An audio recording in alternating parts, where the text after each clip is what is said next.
Okay. Okay, so welcome to all of you and thanks for being here. My name is Carolina Sassi and together with Razan, Ismail, who is here with us, we are co-hosting this roundtable called Sorority to Shape the Future, and the roundtable is dedicated to women entrepreneurs and freelancers.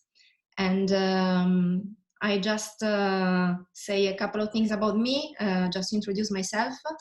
My name is Carolina, I live in Barcelona, I am an entrepreneur, and I co-founded here in Barcelona a company with two business partners called Son Consulting, and also I co-founded 2 years ago together with Miriam Bruera, who is also with us today, and thanks to her for being here.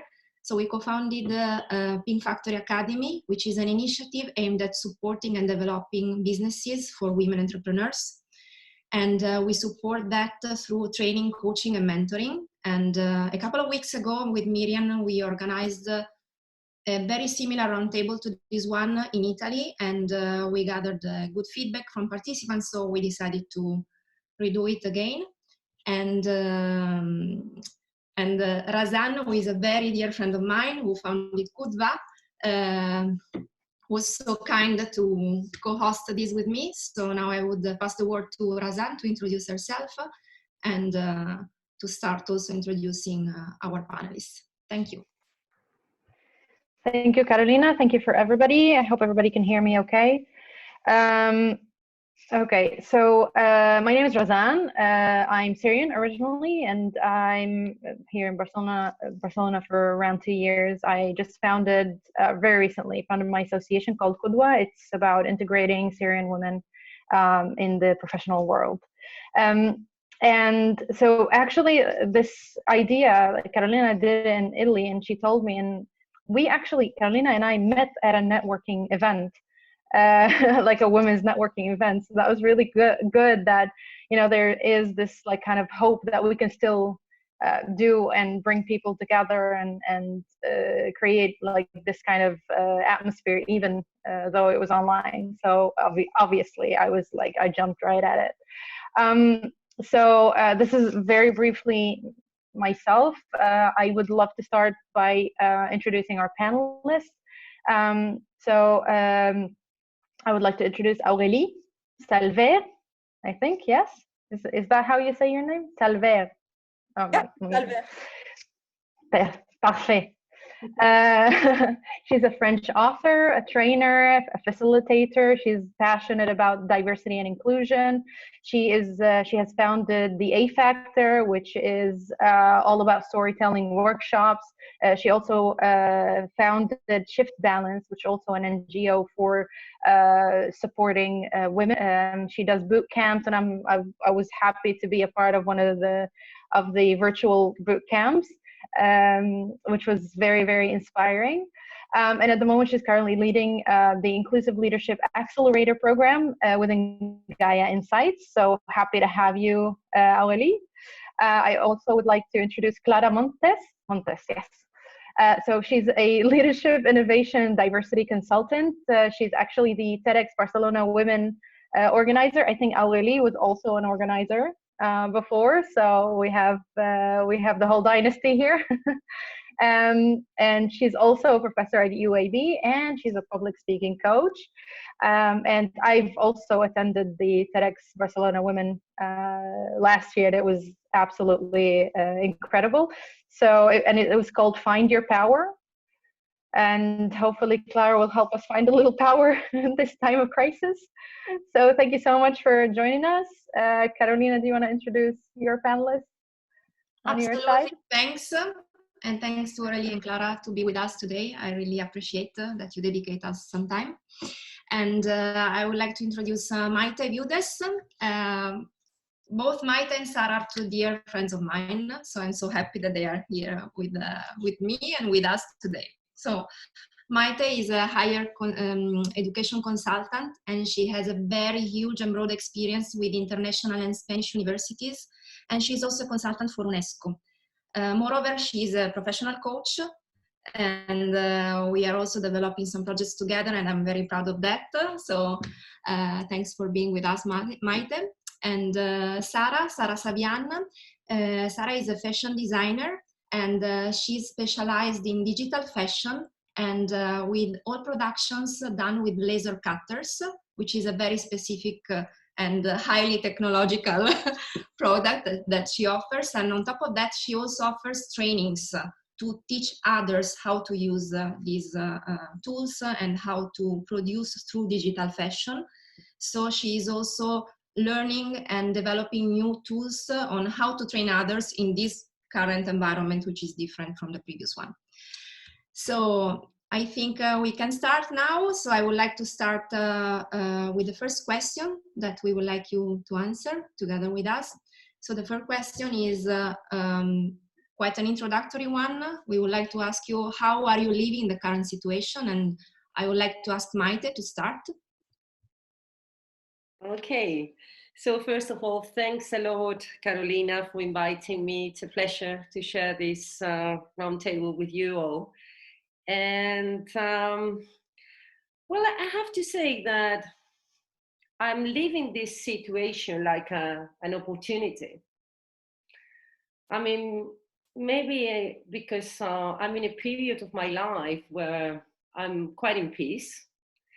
And although I am very compassionate about what's happening outside my house, I have to say that I feel very grateful because I'm growing. I'm growing as a person these days.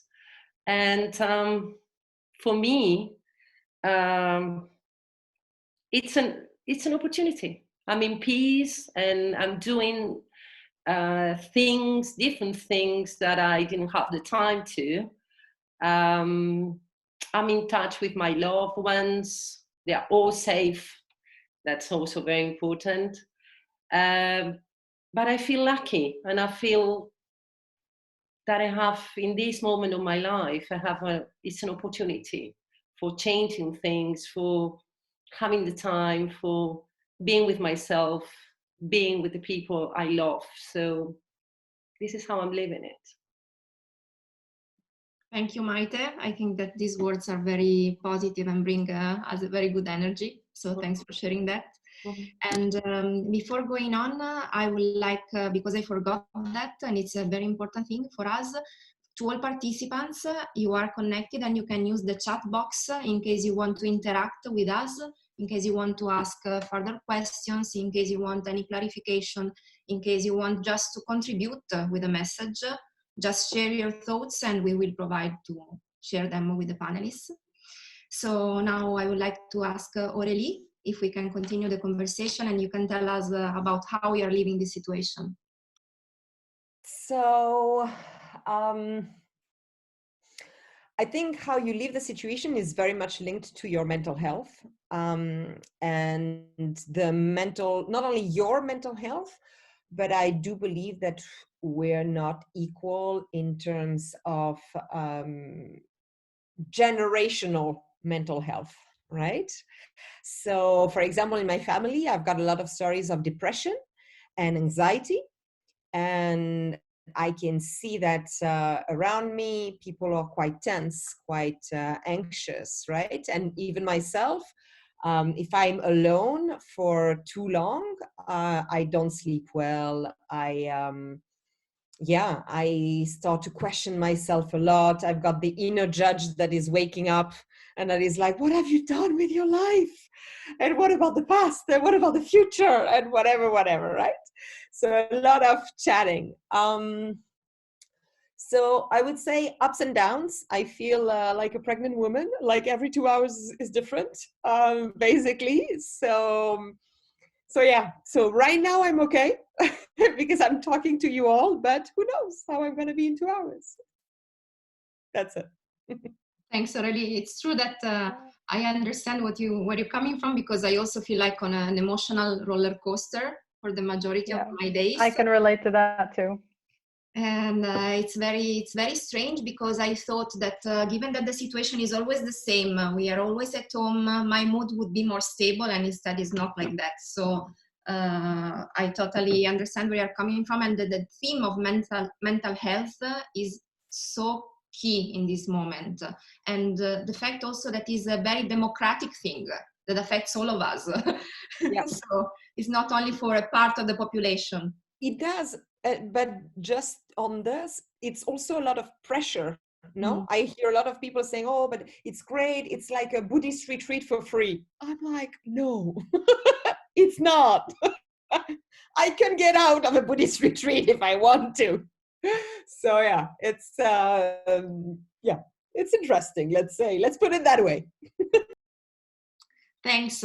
And Claudia, one of the participants, shares with us. Thank you for being so transparent. I thought I was the only one going through these ups and downs. No, you're not the only one, Claudia. No. We are experiencing it. Yeah, I do too. And right there with you. Yeah. I think this was also the opportunity for us to tell us that we are all together in this, and maybe that together it's easier to face it. So, Clara, please. Hi all, how are you? And thank you for the invitation. I'm super happy to be here and happy to see that these spaces also exist online. And thank you for the honesty, because I think it's easy to just make a positive speech, but it's actually more challenging to be honest in that vulnerability. So I think everyone will appreciate it, because I think everyone in the end goes through these ups and downs, more or less, but they go through it. On my side, now I'm actually embracing it, but it's true that at the beginning, for example, that I got actually sick. I don't know if it was Corona or not, maybe it was just a super cold. But yeah, it brought together the being sick, super sick, that puts you in a mental state that you're more negative. And of course, seeing all this news and so that I realized that watching news affects you really. So I decided to just consume less news, because in the end, it doesn't bring you anything positive. Of course, you have to be informed, but you have to keep it to a minimum that it's good for your health. So you have to be managing that too. But now I learned to embrace it, because in the end, you accept the things that you can control, like for example, your state, your feelings, your thoughts, what you do every day, and what you cannot control, for example, the economy, or if people get more sick or they die. You know, all these things do not really depend on you. And if you are into empowerment and into self-development, into all these speeches that we all share, leadership, self-leadership, if you apply it, if you want to walk the talk, in the end, you have to remind yourself every day that, yeah, there are some things that you cannot control. And if you try to control them, then you suffer. You know, it's the things that we try to control and we can't, that makes us suffer. If we accept them, then we can live in peace, more or less, no more. And then I'm doing that, and also trying to see this daily, even though it's challenging sometimes, though it's not every day it's perfect, of course, to see the opportunity side on this, you know, like having more time for you, or with to spend it with your loved ones, to learn, to maybe rethink what are you doing, what you do, how are you doing it, you know, all these things that maybe you wanted to do, but you didn't have so much time. So yeah, I think we have to make this effort every day. And I think it's worth it to do it, and also to help others do it when they feel they're having this challenging moment, which we all have. So I think that's the key, to remind yourself to be more rational about it, and to remember that you have power in some sort, even in these circumstances. Thanks, Clara. I really appreciated what you said about the fact that we start now, after a while, to learn how to embrace this new situation that we are living, and therefore to accept the fact that we can be in control only of a part of it, not all of it. So we can work on what we are in control of. This is already something, I would say. And I also noticed that I'm getting more used to this new daily life, and also my habits are changing a bit. And I resonate with what you are saying, absolutely. So thanks for sharing. Sara. So, hi everyone, and thank you for inviting me. Well, I'm talking from Milano, which is one of the worst parts of Italy, where the virus has hit the most. So it is really hard for me, because I moved in December from a couple situation to a lonesome situation. So I'm living by myself, and I feel a lot of difficulty by doing like everyday stuff. Like I go to groceries once a week, and this is crazy for me because usually I'm outside the house like 16 hours a day. So this is really challenging. It's really a challenging moment for me. And I work from home, and I hear all my friends, even friends I don't hear from a long time, because I'm actually not from Milano. I come from another part of Italy. So the good thing about all of this being locked down and is that, thank God, we have internet and we can connect with people and talk and know people that we didn't talk to for a long time, and to understand how they are living now. It's really strange, but I think it's the best part of being here and now in this moment. Thank you, Sara. Being here and now is really a key point, I think, because we are managing one day at a time. At least I speak for myself. I am managing one day at a time without thinking too much about the future, as I usually do. So I'm trying to change my mindset in this. And thanks for sharing this, and also for the fact that it's a good opportunity for us to reconnect with people that are far away, that were far away, not only physically, but also in terms of human connection. And in fact, this is a good opportunity. We have more time, we have the technology with us, so we can also use it for this purpose, which is a good one. Razan, I give you the word to continue. Thank you. Yes. Thank you all for sharing your experiences. I connect to every one of you. I mean, even Maite, she's having like a very peaceful time, and everybody who's having like an up and down time. I connect with all of that. It's pretty strange, but I think yes, it is a challenging time, and it is a roller coaster, and we need to try as much as we can to adapt. I suppose adaptability. We can try to grow our adaptability at this time. Yeah, I've been up and down as well myself, and I'm starting to get used to it now. And definitely, like sessions like this and connecting with people who I haven't connected with before has helped me a lot. So thank you all for being here. So off to the next question. I'm hoping that all the participants are okay. Do you have any questions for now? Do you want to share anything with us? Please feel free to do so. If not, I'm just going to go on to the second question. Which is, how do you think we can continue to build the sorority network while staying at home?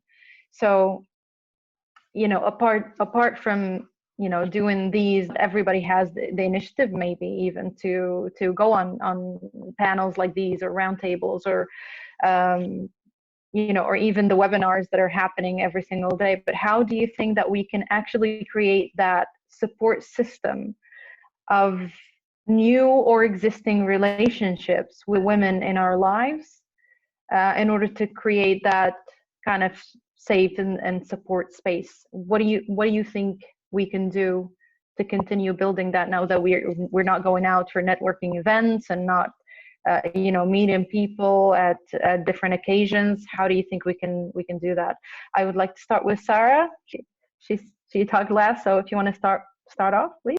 Okay, so what I'm trying to do, well, as Carolina said earlier, I do classes. I teach digital fashion in person. What it means that I teach how to use softwares and the hardware, so the laser cutter, in person. And in order to keep it going, because of course right now we cannot go to the makerspace, to the Fab Lab, we must work on digital tools. So we do these things, but with the students. Of course, to do so, I always keep a very open kind of teaching. I like to get involved with the stories of my students, and most of them, of course, are women that are trying to find a new way to start a new path of work, because maybe they have an artisanal way to make stuff, and they want to find a way that is more technological, that gives them more time to develop their projects. And with these classes and with the relationships that are built around it, I think I try hard to keep it going. So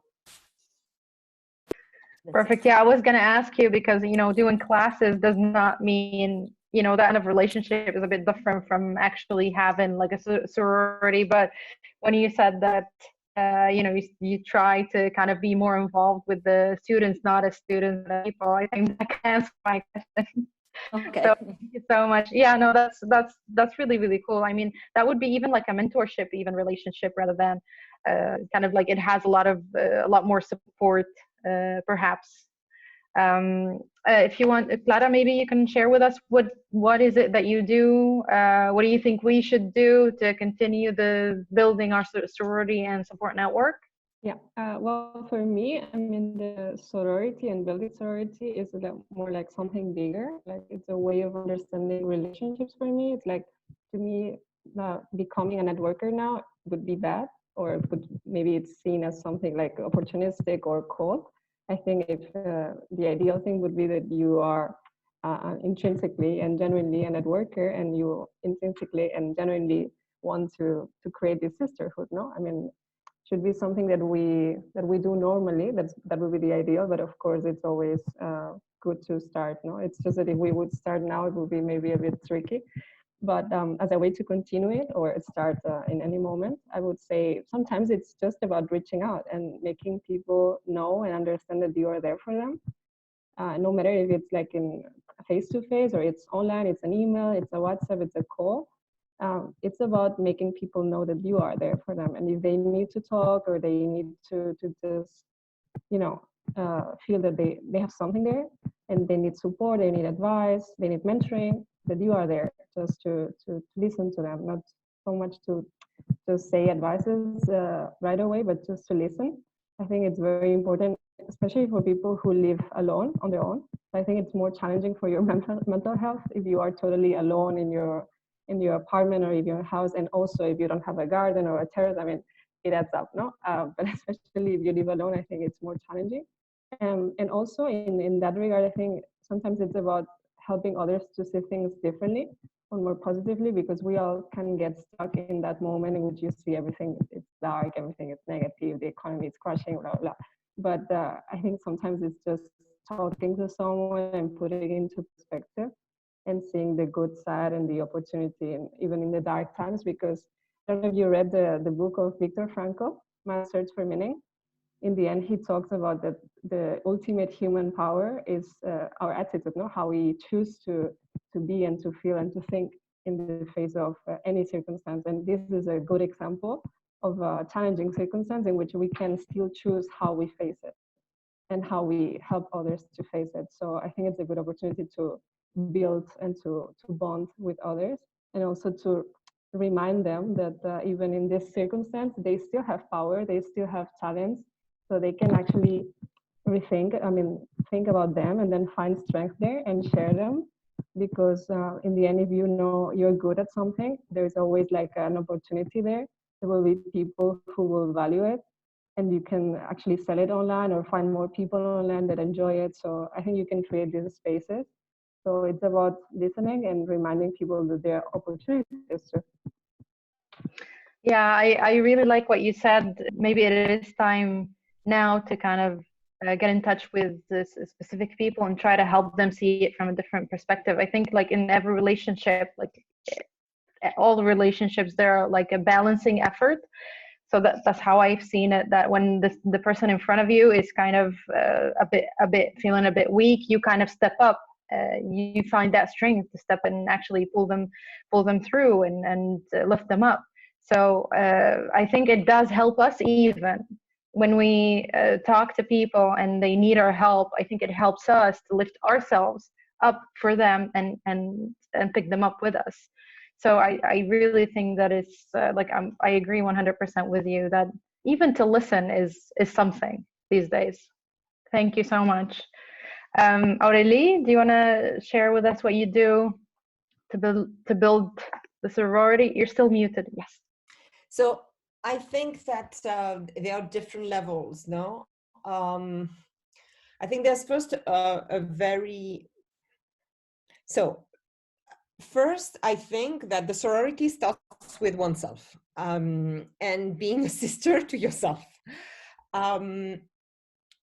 Because for me, the first weeks of lockdown were really lockdown, were really like, I'm sorry, I can't do anything. Like, I don't know, I'm stressed. I don't know where I'm going. I don't want anything.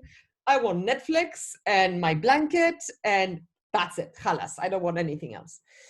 So it was very hard for me. And actually, I don't know if you've seen these circles, but I don't know if I can put it there, but like, yeah, I think I've seen you share it on LinkedIn. Yeah, I think different circles, no, but like at the beginning it's the fear, and then you go into another phase, etc., etc.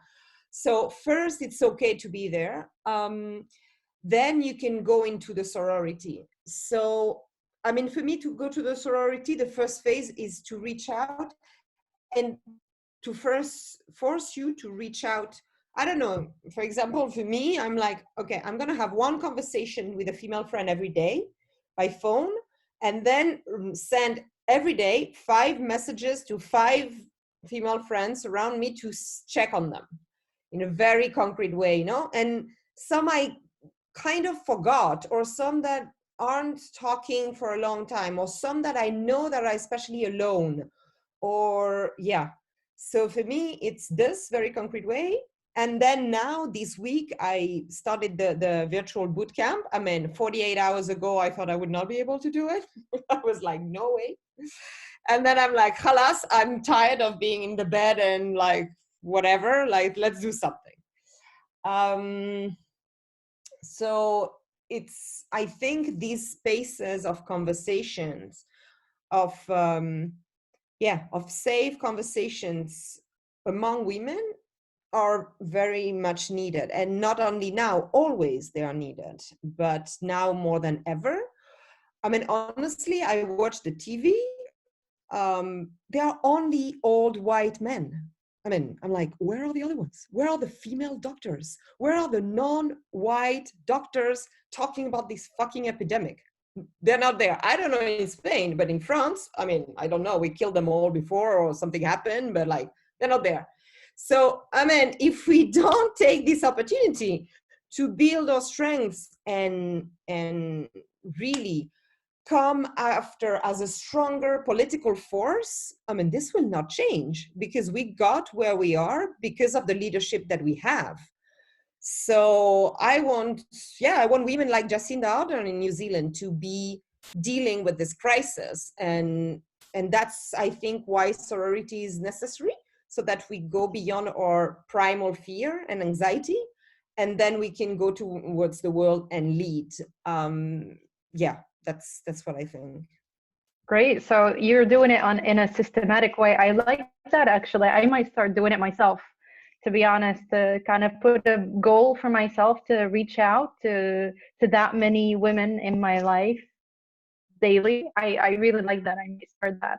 And then, so you mean that the sorority for you is not just to reach out and, you know, support each other, but also to gather the forces and try to push through and lead through the crises, and maybe take over. Oh yeah, take over the world. Let's do that. Inshallah. Well, but it's like you said, maybe taking over our fears at the beginning. That's a really great step to start with. That's very, very good.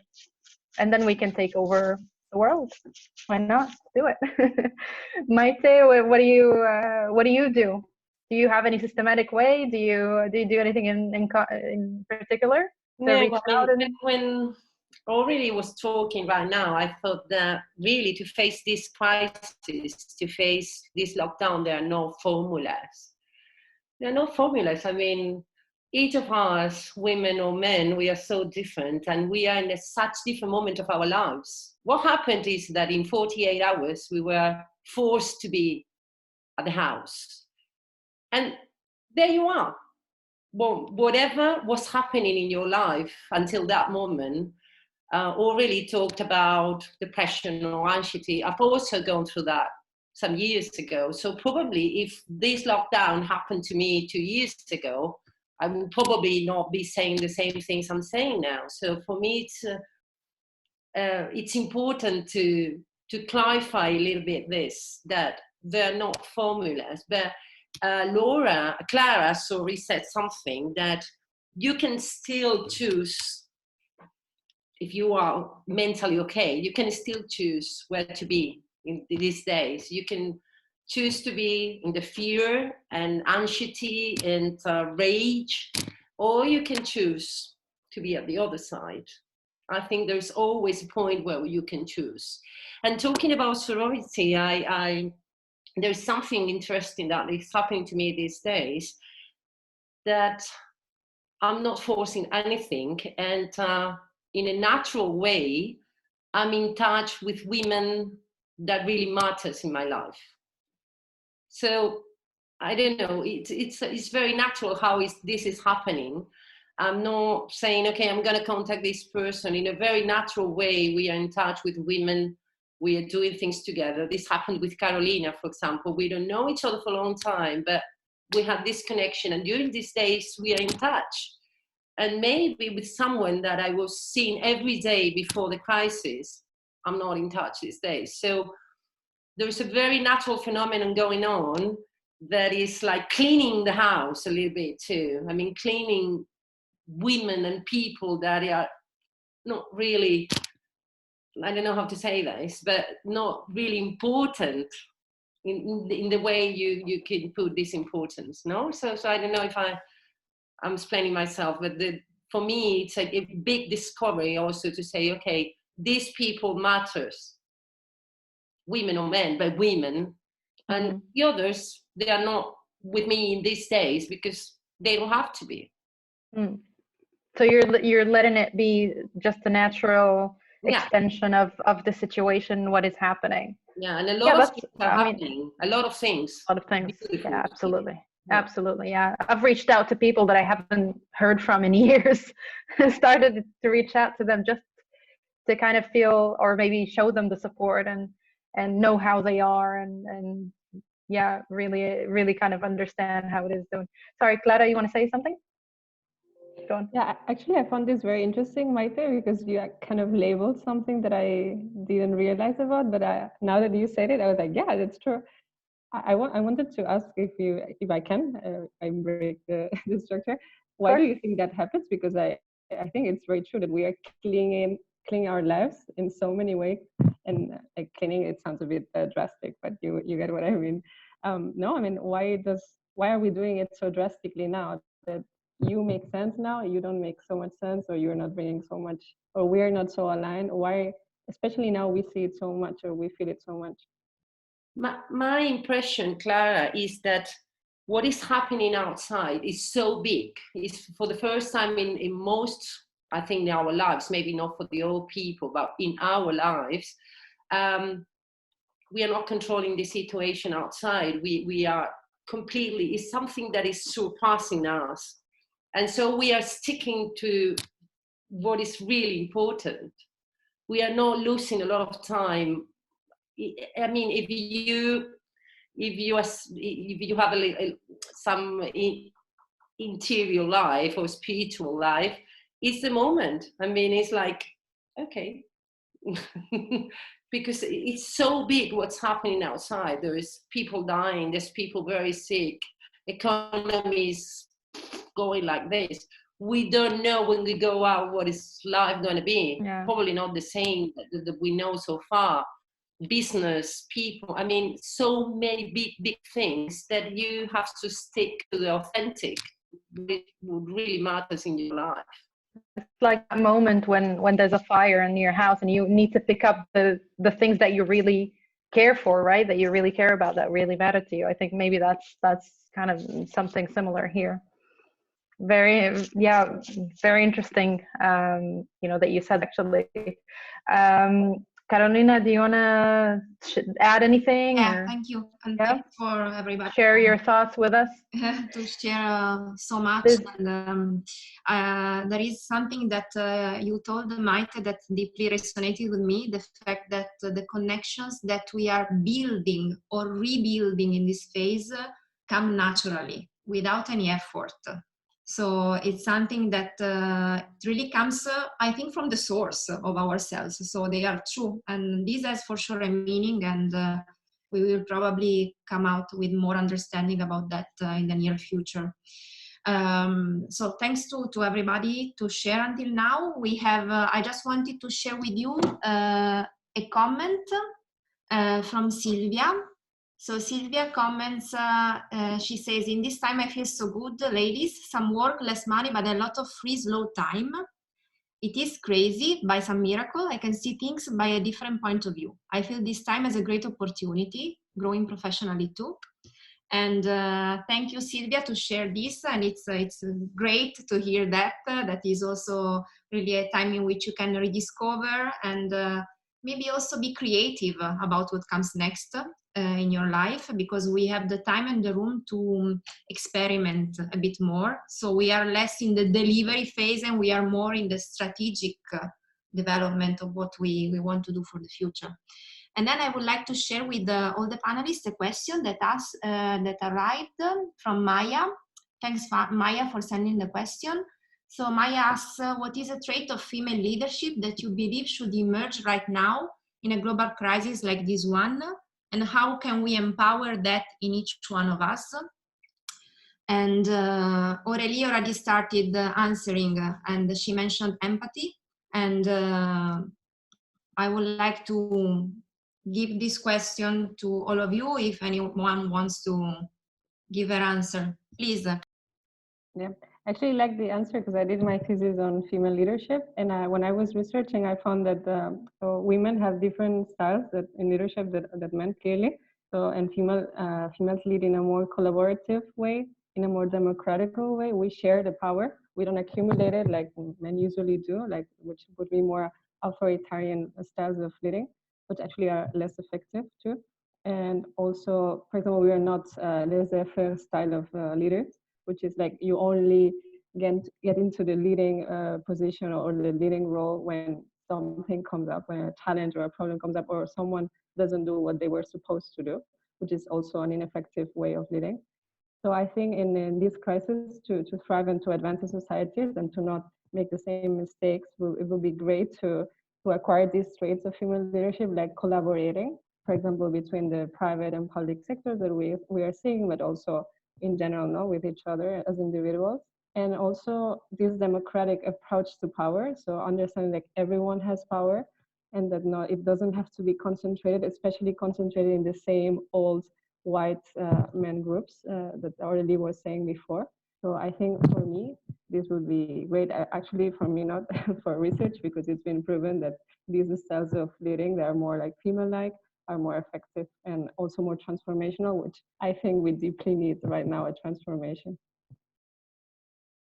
Thanks, Clara, for sharing this. I think that these qualities can be of the humankind, in fact. So, but it's true that we are more used to practice them. And I think that personally, I think that this historical phase puts us in a condition in which we are enabled to practice them even more, because as you mentioned before, listening is the first key thing that we start doing this. And so this means we are opening the door to others and we are welcoming others. And this is, I think, a very peculiar trait of, let's say, female leadership, as you mentioned just now. So thanks for sharing. Anyone else who wants to say anything about this? Sara, please. So maybe I'll say also organization and action, because my best client has me as an organizer in his company, and I'm using all my organizational skills to build, like I use them in this very difficult period to build like a group of women. We are now making masks. We must go around with masks right now in Italy. And we are making them as volunteers for these, we call them brigades. It's like groups of young people that brings groceries to who cannot go and buy them, or farm, how you say, anything they need, things that people need. And I think that women have also a much better way to organize these kind of things and take action and not overthink maybe too much when they are called to do something that is important for the community. Thanks. In a way, it's like if empathy leads to action for others and for the common good, no? So it's a very nice thing. And thank you, Sara, for what you're doing, because I'm very proud of this project that you are doing about the masks, because I know it's not easy to find them, not in Spain, I don't know in France, but for sure in Italy, in Milano, it's almost impossible. So you are really giving a great service to others. So thanks for that. Okay, we have some comments that I want to share with you. From Susanna, she says, a trait of a good leader is to empathize and not judge those who cannot cope with a difficult situation. We tend to show the way, to be at the service of others to help. And also she says that women are more patient in general. And Aurélie, before, she pointed out that empathy is not a female leadership trait. We all have it, but men have been taught not to show it. And Yeah, if they don't want to, yeah. I'm listening to everything and a part of me is boiling, right? It's like this is what we've been taught. This is, I mean, we're like, oh, women are patient. Yeah, I mean, you don't have the power. What can you do? Women are organized. Yes, I mean, you have the work and the kids and the home and whatever. Better be organized. If not, it's all burning.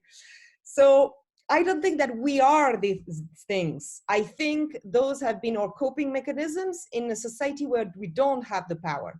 So yes, we learn to do it. Same thing as we're really good as putting the napkins, not the napkins, I don't know how you call it, on the babies. But because we've been doing it for generations. So of course we're good at that, you know?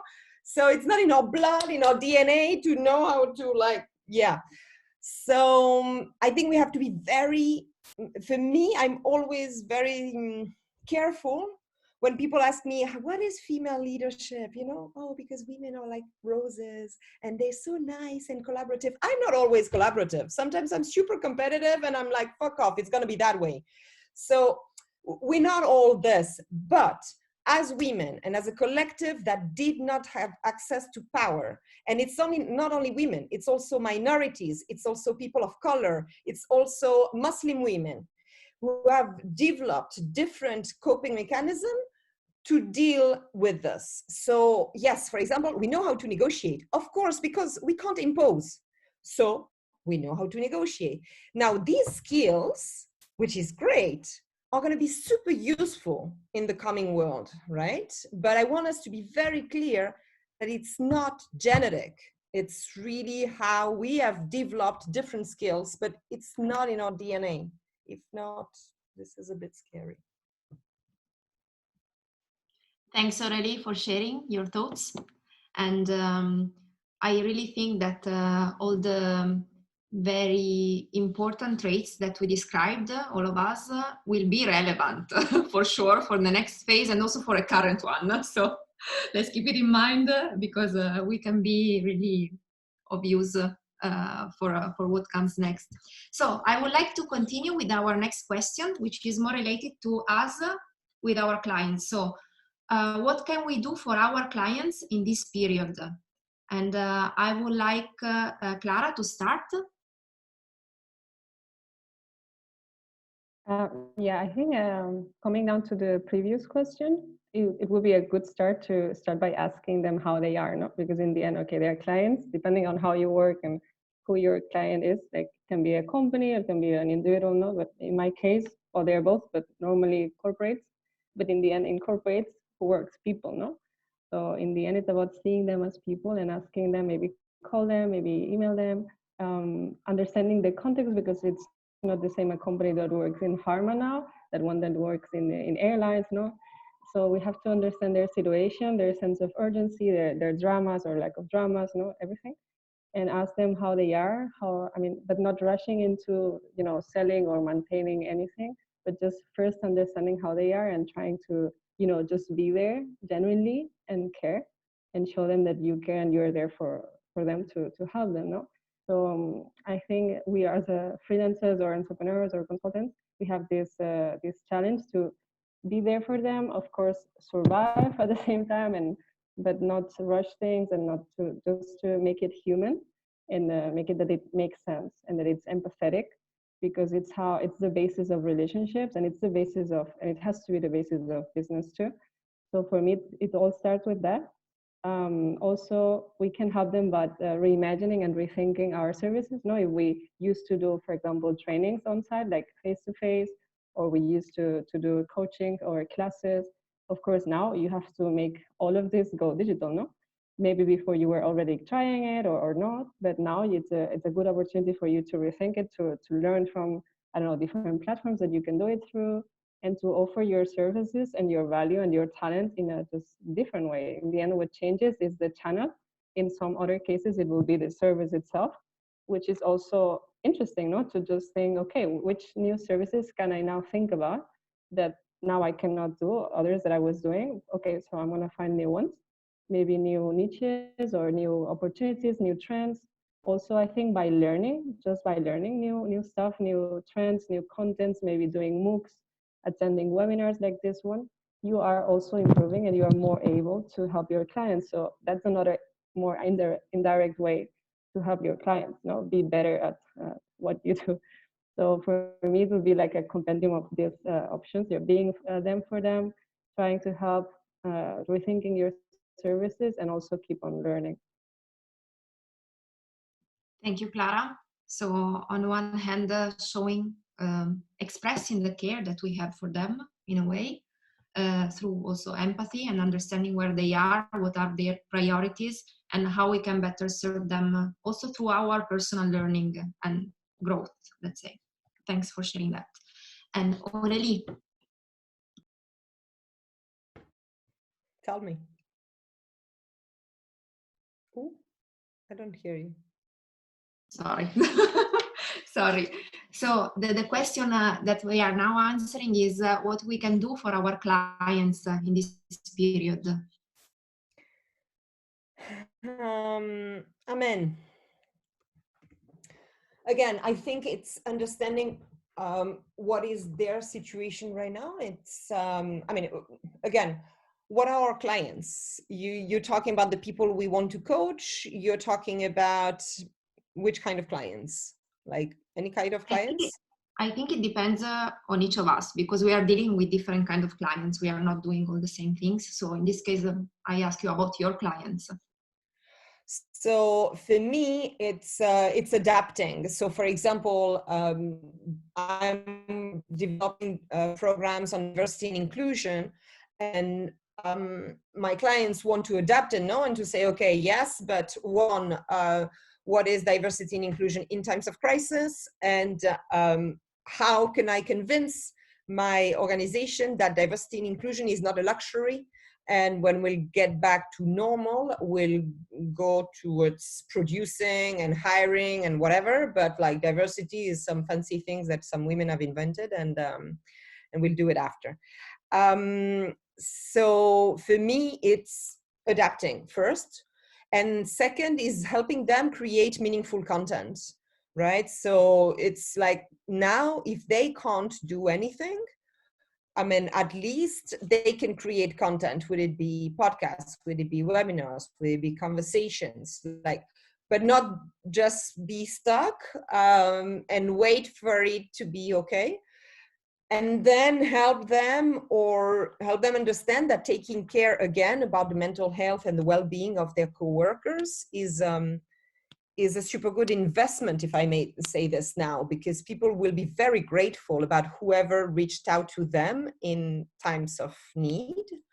So it's the moment for the managers to be extra empathetic, extra careful, extra caring about, okay, the same thing, reaching out on one-on-one to different people in your team, see who is with homeschooling, who is with the parents that are sick, who, whatever, but like to be very caring about the situation. And on this note, I will need to leave you because at 5, I'm running the virtual bootcamp. You're all invited if you want to come. Thank you so much, Razan and Carolina. Thanks to Thank you. you, Aurélie. It's been a pleasure having you here, really. Thank you for sharing with us. Bye. Bye. Maybe I'll see you later. I'm not sure. Okay. Bisous. Okay. Bye. So, okay, so Aurélie put the attention on the fact that it's a period in which we are adapting to the new circumstances and to the client's needs, also in a new way. But it seems to me that for both Clara and Aurélie's answer, the main point is really about human connection and empathy with the other. So, Maite, what do you think about that? Yeah, really, there's no much to be added here, because I think exactly as they do. I mean, it's we really have to adapt, and we will find some people. I don't know who asked. Already said, "Are you talking about coaching or whatever?" But I mean, you have to be on their feet, because everybody's going through such different situations. There's people that is ill, people that have beloved ones that passed away, people going through very, very complicated economic situations, business that are closed. So I don't have like one answer. So it depends who are we working with, and who are we talking to. For me, really, I would have to be worried these days, because all my projects are like frozen for the moment being, for different reasons. I mean, that the education world is completely, I mean, everybody's working from home, but at the same time, there's a lot of uncertainty of what's going to happen, and there are no new projects going on. But I've decided to go with the flow, because what can I do? There's nothing I can do to solve it. So, but then with my coaching, some of my coaching clients, I mean, I have to be the 100%, because they are going through very, very bad situations. So it really depends. So I don't have like one answer. But the answer is to adapt, you already said, and to try to be on their feet these days. That's what I can say. Yeah, I totally agree with you. And from your words, what also comes to me, and I'm also experiencing that, I don't know if this resonates with you, but there is in this phase something that is happening. Before, until a few months ago, we considered the professional area of our life as completely divided from the rest. This kind of context that we are living is merging things together, and is making us also relate with each other in a way that needs to be meaningful.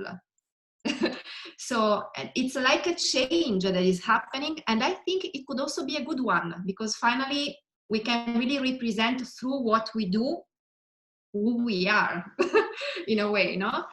Even in a more rounded way. I don't know if this makes sense for you, but this came to my mind listening to you, because personal situations impact a lot also our work in this moment, and it's natural and it's good and it's authentic. So in a way, it's also a positive thing.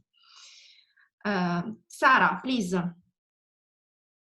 Well, I totally agree with the other panelists. And one thing that I try to do is to also connect people that might have interest in starting something together. Like as I said, earlier, I had this class with this a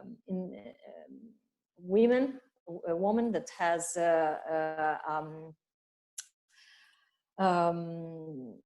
the possibility to build a textile that is good for making also masks for the hospital, which is also very interesting. And I'm not doing those, of course, because I work from home, but she is making a very good material on that. And so I connected her with another woman that has a production ongoing on this thing that is not homemade, is in a laboratory.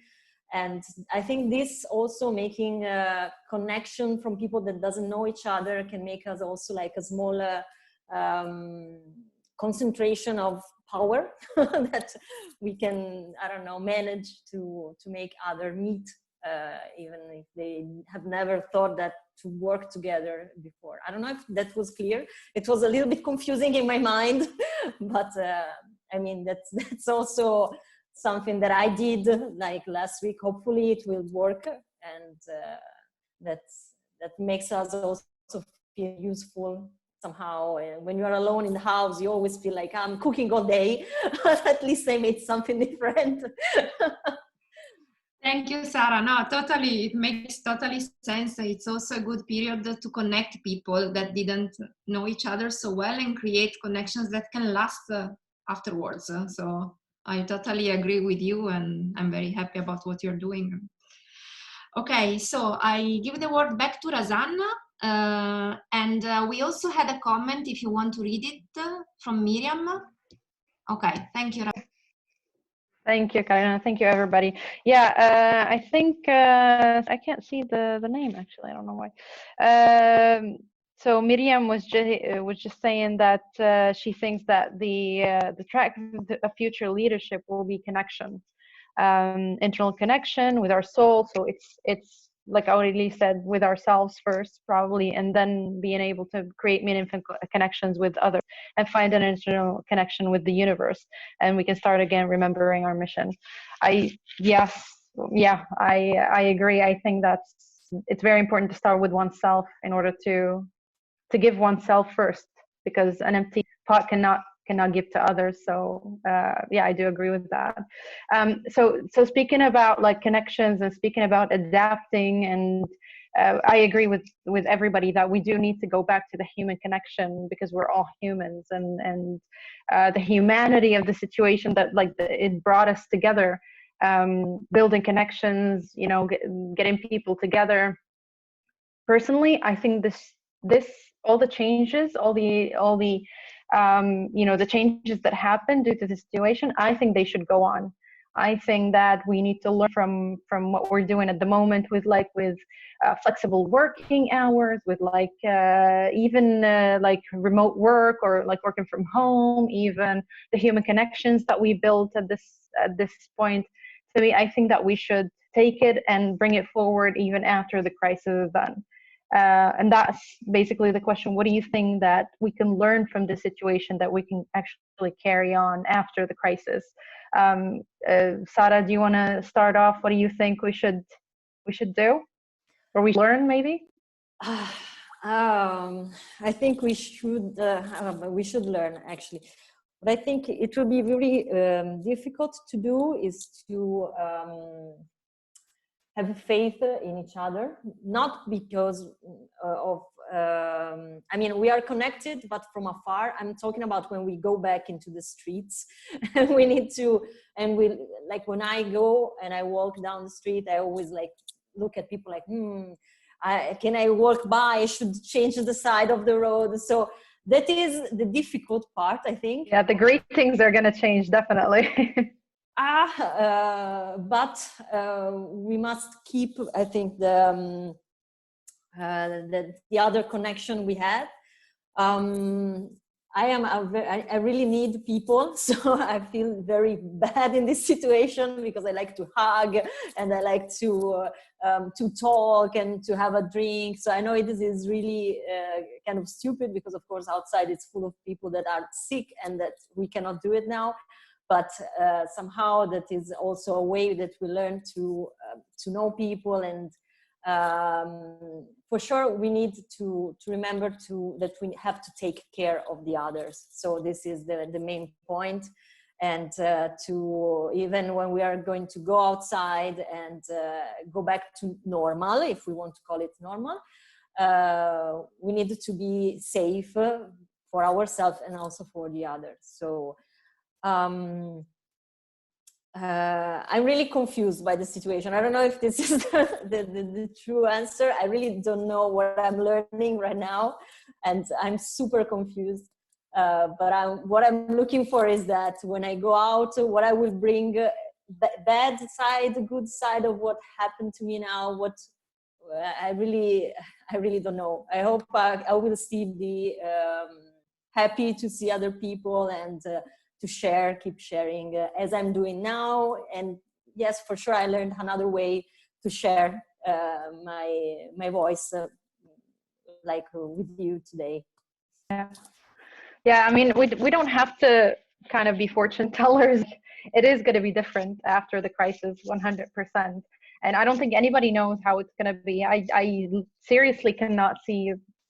I mean, I can see the light at the end of the tunnel. I just can't see how it's going to be, or the greetings or the hugs, but I genuinely think that we've shown that we can care for each other in a different way just by isolating ourselves. It's probably for other people more than us. So I think that kind of created more of a sense of community between everybody, especially like at 8 p.m. when we go out and we clap for the healthcare workers. I think there's like that connection. I don't think I would have ever had that connection with the people in the neighborhood if it wasn't for the situation. So I think that we're just finding new ways to show that we care for each other. And hopefully the hugs will come back. I'm a big hugger as well, so hopefully they will come back. But I think maybe when we're out of it, we'll know more about how it's affected us. So yeah, it's really difficult to say. What about you, Maite? What do you think we're gonna learn from this? What do you think we're gonna carry through the crisis and afterwards? I think one of the big learns in this crisis is that we need each other. It's as simple as this. We need each other. We even though Absolutely. alone at your house, you need other people. You need the workers, the health workers, but you also need the agricultures, you need your friends, you need your family, even though we need each other, even if you're completely alone at your house. And I think that now more than ever, if you want to see the beauty in that, you can. And if you just want to say this is shit, I'm bored, whatever. And I understand there's a lot of people that their situation is so hard that they just cannot see, because it's tremendous. But I mean, I think that the women that we are together now this afternoon here, I think we have the capacity now to say, okay, first of all, we need each other. And second, I decide to be on the right side or on the love side. And I think that at the end, I personally think, and maybe I'm very optimistic, that the earth will be a better place after this, or at least for some people. I agree, actually. I agree. I think it's going to be, I think it's put a lot of things in perspective for a lot of people. And for me, obviously, for me as well, 100%. Clara, what do you think? Yeah, I think there's so many things that we can learn, even though it would be a great debate also, because I think it's different from depending on your situation. And for example, if you have to worry about not having shelter or not having food, maybe you don't have the privilege to be thinking about the learning stuff. You have other concerns that are more urgent, that are more basic. Like we think about the Maslow pyramid. But if we imagine a situation in which more or less privileged, that you can focus on more elevated things, let's say. I would say that the first thing that we can learn from this is that there is no such thing as certainty, that it's an illusion. No, that and that applies to people that work for companies, that are entrepreneurs or freelancers like us, or consultants. Because if you work in a company, you can all of a sudden have an ERE or an ERTE, and be fired. So thinking that you are more secure in a company, it's actually an illusion, and people, I think, realize now. So I think in that sense, because we are living always in uncertainty, let's say, we just go there and sell our talents and sell our time in a different way. We don't have this regular or fixed or secure paycheck as the people who live in, who work in companies do. We have this awareness of uncertainty, and I think we can cope maybe better with it because we live with that. So it's not something that just comes with COVID. It's something that we are constantly living with. And I think that can be something good for us, that we're more resilient in that sense. Another thing that I see that we can learn from is that we're all together in this, because this is something global. This is something that we all share. And it's something that touches something that we all share and that makes us vulnerable, which is health. And personally, I'm super happy to see all the initiatives and all the collaborations that we are seeing from the public and the private sector, but also coming from individuals and even small companies too, that rethink their products, their services, or use their installations for building masks or respiratory products. So I think there are so many beautiful things happening that also we have to make the effort of putting the attention on that, and not on the only on the deaths that of course are important and of course are relevant, and it's a pity, but of course we also have to see the whole picture, the beautiful things and the good things that are happening. There are so many.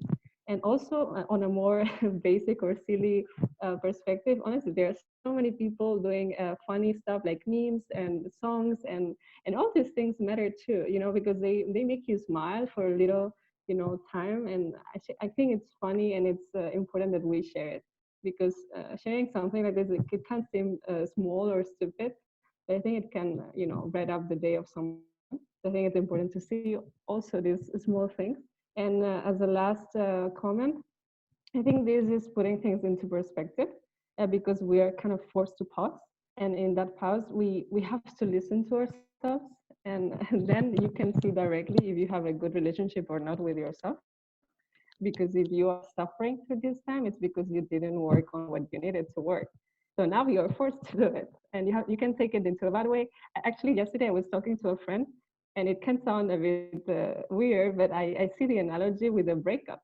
If you break up with someone, at first you're like denying it, and then you feel kind of rage. And then I think this quarantine has this similar phases. So I think it's about getting to acceptance, and accepting that, yeah, you're gonna go through other phases before, but they're leading you to this other side in which we're gonna see the light at the end of the tunnel, as you were saying before. And I think, yeah, we're going there. It's about to, just go through the way with positiveness and together. Yes, you said so many things that I completely agree with, especially the last part about we're having to pause now and really re-examine what our relationship with ourselves. I think that's really, really important. And in the everyday life, and when life takes you and the routine kind of makes you forget, and you kind of go to work and you come back and you do all these 10,000 little things in the day, and you actually forget. And this is a moment to take and to reflect, and to sit down and accept and accept what it is, and maybe try to work on it. I agree with that. And maybe this crisis actually is triggering the mutation into adaptable human beings that we also weren't. I don't think that we have been. Yeah, we did take certainty for granted, and we thought, nothing this big is going to happen. And I remember I was one actually that says, no, it's not as big as we think it is. I'm guilty of that, and I was proven wrong. So yeah, so it does put things in perspective for sure. Carolina, do you want to add anything about this point? And we can maybe read a couple. I think I've seen a few comments, and we can maybe share them with everybody and wrap up. Yeah, I think very briefly, because we are already running late. But okay, the main learning for me, first of all, I feel very connected to everything that you said, all of you. So thanks for that. My main learning in this period is that I am learning how to be grateful. I have never been grateful in my life for what I have. And I'm starting recognizing that already the fact that I'm healthy, and that I have a roof, and that I have food in my fridge is something that I should really be very grateful about. And also the fact that my dear ones are good. So this gives me a lot of strength. So it's a new thing that I didn't consider before. So it's really something new for me, and I'm very happy for that. So in a way, I'm going back to basics. But Okay, so before closing, I want to share with you some comments from Christine and Susanna. Christine says that it was great to connect with all of us, and she sends us a big virtual hug. Susanna, she said that she thanks us for our time, energy, and ideas. She says, I am a true human being, men and women equal. Leadership for me is a skill that we all have inside, like creativity or empathy. Very good one, this. And this is why it helps. So, and Claudia is now sending a thank you message for our perspectives. So, Razan, if you agree, I think we can close the conversation here. And before closing, I want to send you a big virtual hug to everybody. And thank you so much for being here with us. It has been so reinforcing, and I go out of this conversation with a lot of energy more, and this is thanks to you. Thank you so much, you guys, for sharing on a human level. Like you know, it was something that we said, oh, women entrepreneurs, but it's not about like being entrepreneurs. We're women, we're human beings, and we're here to share. And I really needed this, you guys. Really, genuinely, I really needed this, and it was really good to hear that I'm not like, yeah, my feelings are not are shared by a lot of people. And I really hope that I can still connect with you, with Maite, with Sara, with Clara, and you know, we could still keep the connection. I've really felt a bit closer to you guys, so thank you so much. Thank you so much for your time, and everybody, all the participants as well. Thanks. Thanks to everybody. Keep in touch. Thank you. And we will share this video with all of you. Okay. Thank you. Thank you. Thank you, Okay. Elizabeth. Bye-bye. Take care, everybody. Bye. Bye. Bye.